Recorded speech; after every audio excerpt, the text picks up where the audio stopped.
Sami and Marwan have experienced two defining moments in the Gaza Strip's history and still live with their consequences. In June of 2007, after a series of fierce and deadly clashes between the main rival factions, Hamas took control from the Fatah-dominated Palestinian Authority forces.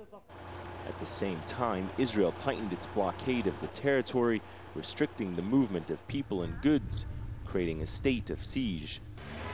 The twin realities of deep Palestinian divisions and an Israeli war, both physical and psychological, have made life here intolerable. We don't do anything. All we do is go from the mosque to our house. We don't work and we are just being harassed. A recent crackdown on Hamas in the West Bank by the Palestinian Authority resulted in Hamas security showing up at Sami's doorstep in Gaza. His elderly father tried to prevent the men from taking his son. In the scuffles that followed, he collapsed and died from a heart attack.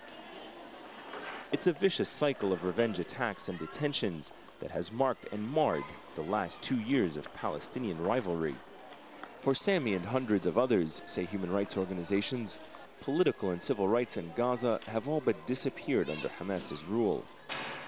For Dr. Marwan al-Astal, though, a manager at a Gaza pharmaceutical company, it is the Israeli blockade that is the root cause of his misery.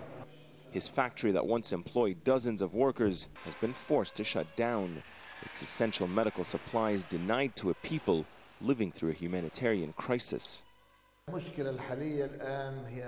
Our current problem is that, because of the siege, we are unable to produce medicine for our patients.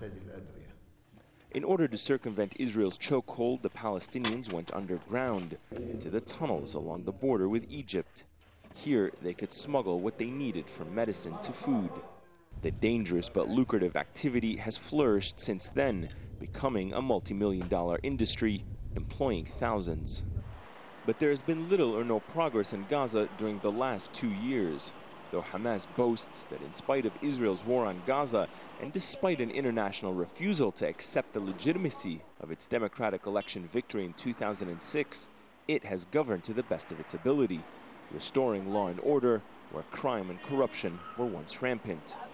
The Palestinian parliament building behind me symbolizes what the past 2 years have been like for the people of Gaza.